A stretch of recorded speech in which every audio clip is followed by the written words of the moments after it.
बिस्मिल्लाहिर्रहमानिर्रहीम। अस्सलाम वालेकुम फ्रेंड्स, मैं हूं आपका दोस्त हज़र अब्बास ज़ारिश। आज मैं फिर हाज़िर हुआ हूं एक नई वीडियो के साथ कि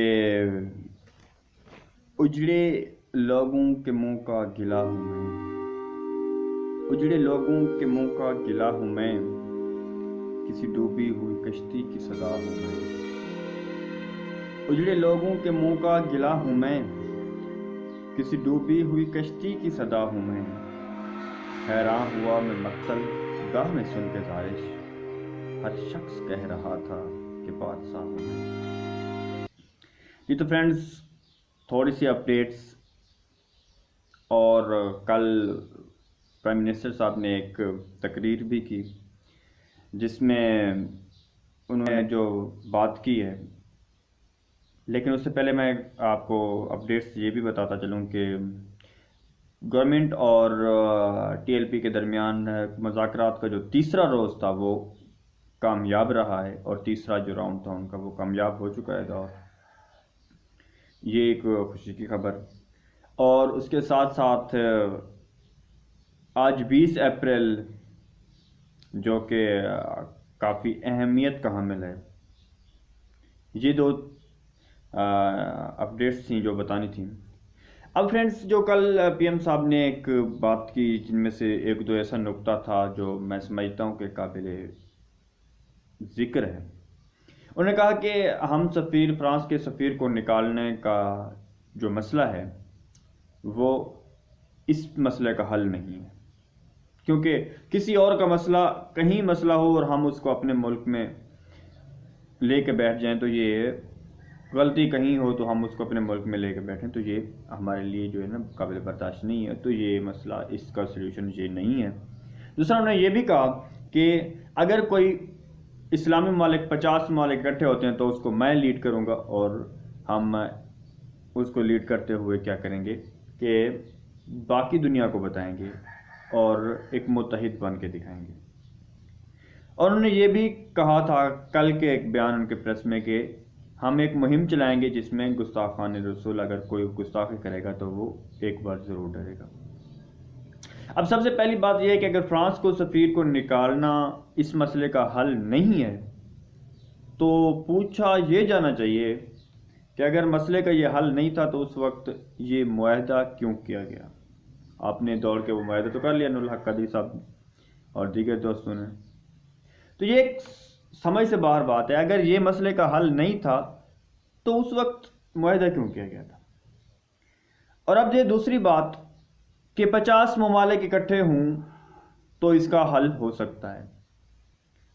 जो बात उन्होंने असल में की है उसका अगर पस मंज़र देखें तो वो कुछ यूँ है कि वो असल में फ्रांस के सफ़ीर को निकाला क्यों नहीं जा रहा। फ्रांस यूरोपीय यूनियन के जो कंट्रीज़ हैं 27 उनमें शामिल है, और अब अगर फ्रांस के सफ़ीर को निकाला जाएगा तो जो 27 ममालिक बाकी हैं यूरोपीय यूनियन के, वो भी अपने सफ़ीर वापस बुलाना शुरू कर देंगे कि ये एक ख़तरा है, क्योंकि उनकी यूनियन है गैर मुस्लिमों की, यूरोपीय यूनियन वालों की अपनी एक यूनियन है जिसमें 27 मुल्क हैं, 27 कंट्रीज़ हैं। उनमें से जो मुल्क एक काम करता है बाकी सारे वही काम करते हैं। अगर किसी एक मुल्क के खिलाफ कोई अगर बगावत करता है तो सारे एक साथ वो मिल जाते हैं।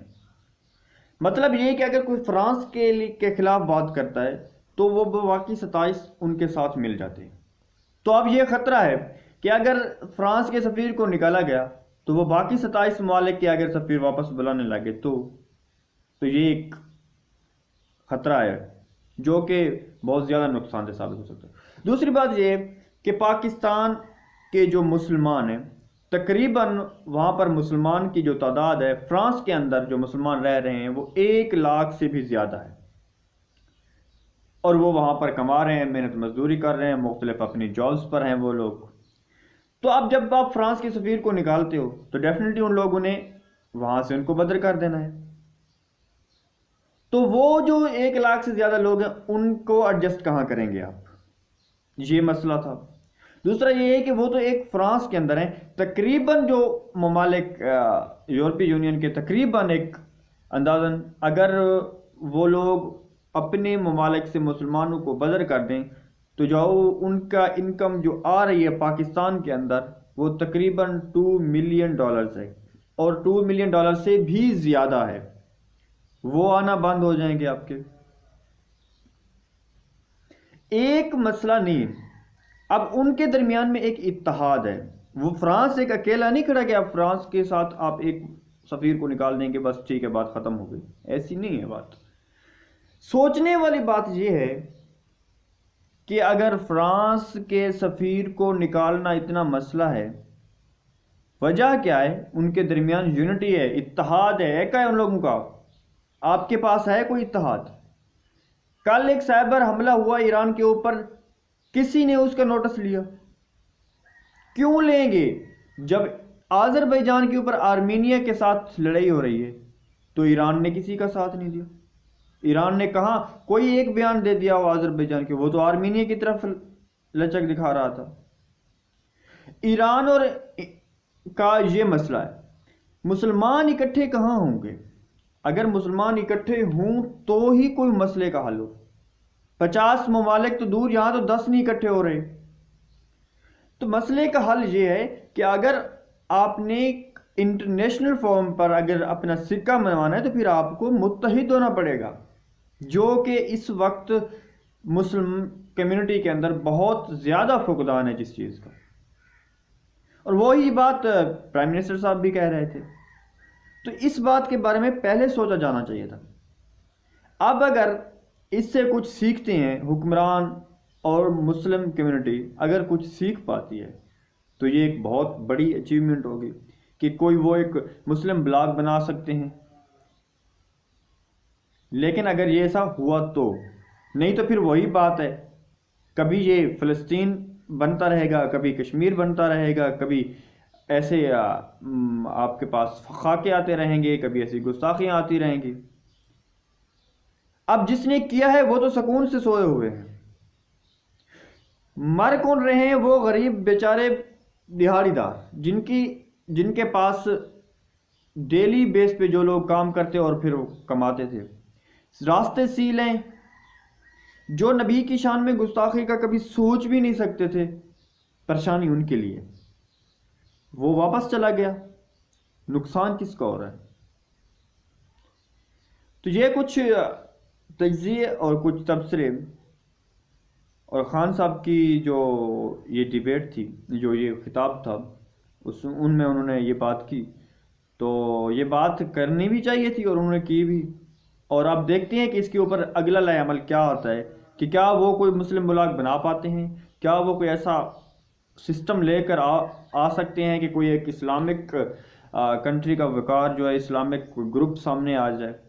دیکھیں اب آگے کیا ہوتا ہے، لیکن اب تک یہی ہے کہ اللہ تعالیٰ ہمارے ملک کو اپنی نصرت عطا فرمائے اور تمام مسلم کمیونٹی کو اس مغرب کے شر سے بچائے۔